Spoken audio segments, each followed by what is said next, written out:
Let's go! Aujourd'hui, on va réaliser un molly cake. Sors ta balance et pèse 381 g de crème liquide. Accroche ton fouet sur ton robot et tu peux battre ta crème jusqu'à ce qu'elle soit montée. Mets la vitesse moyenne, car si tu la montes trop vite, ta crème aura moins de tenue. Une fois montée, tu la débarrasses dans un petit cul de poule et tu la gardes à température ambiante. Chope tes œufs et casse-en pour 229 g, c'est l'équivalent d'un peu moins de 5 œufs. Car oui, petite astuce de calcul rapide, un œuf égale 50 g en moyenne. Pèse à présent ton sucre, il t'en faut 381 g et pas une miette de plus.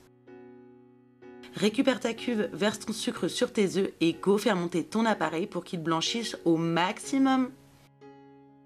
Pour l'aider, tu peux mettre à chauffer 30 g d'eau et la faire bouillir.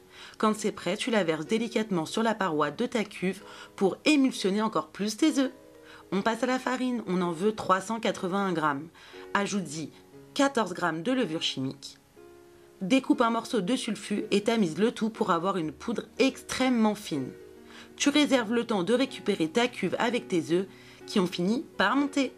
Tu peux ensuite mélanger tes poudres à tes œufs à l'aide d'une maryse. Ton mouvement est circulaire de haut en bas, surtout tu ne le fouettes pas car cela permet de garder un maximum de texture pour ton appareil. Répète la même opération en ajoutant la crème montée cette fois-ci. Testing qualité oblige. Allume ton four à 150 degrés, chaleur tournante, et on part créer notre moule homemade. Chope de la ficelle de cuisine, récupère le sulfure qui t'a servi à tamiser, ça évite de gâcher. Et fixe-le avec cette ficelle. Pose une assiette sur le dessus pour éviter que ton papier ne bouge. Un coup de bombe de graisse et on chemise l'intérieur aussi comme à l'écran. Sors ton clou à fleurs, c'est l'objet secret qui te permettra d'avoir une cuisson homogène. Et oui, en le posant au centre de ton gâteau, il va pouvoir diffuser de la chaleur au cœur du gâteau et garantir une parfaite cuisson. Tu peux enfin couler ton appareil dans ton moule et la dernière astuce magique, c'est ce torchon humide. L'humidité du torchon va permettre de ne pas surcuire les bords et garder ton biscuit extra moelleux à la sortie. Ça part pour 1h25 de cuisson en moyenne. Pique ton biscuit à cœur en fin de cuisson pour vérifier s'il est cuit. Sinon, rajoute quelques minutes en fonction de ton four. On peut démouler à chaud directement.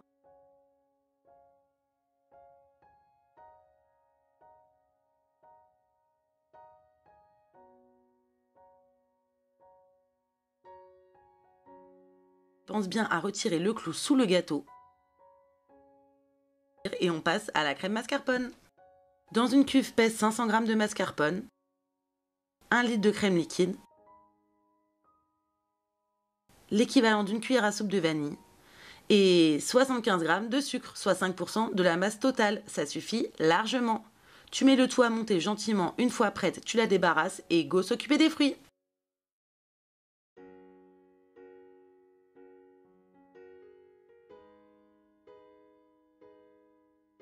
Découpe des fraises en 4 si elles sont grosses. En 2 les myrtilles. Et on s'attaque à la découpe du biscuit bien refroidi. Pour une découpe nette, utilise un couteau-scie. Visualise tes 3 étages et on passe à la première découpe. Observe bien cette technique à main levée. Place ton couteau à la hauteur désirée et entaille-le tout le tour à la même hauteur. Une fois terminé, tu peux passer ta lame dans la longueur en suivant ton traçage. Cette technique te permet de toujours couper droit en suivant ta ligne de départ. Répète l'opération une deuxième fois et let's go l'assemblage.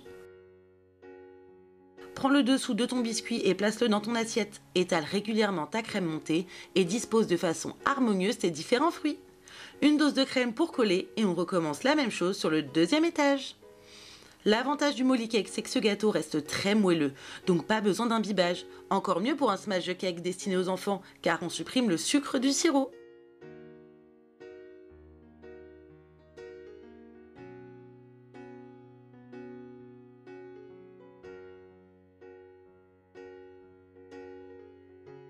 On recouvre notre gâteau comme un naked cake pour un style épuré et on sort ça du cannelé F8 pour la référence. On la place dans une poche et tu peux décorer joliment le dessus de ton gâteau avec de belles flammes.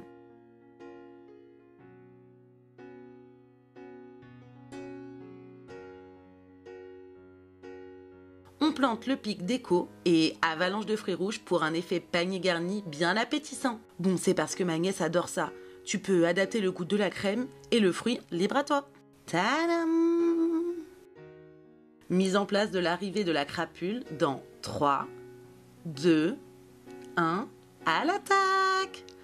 C'est trop délicieux, Auntie. Je vous traduis juste. Allez, enjoy les copains, parce que là, c'est tout pour moi.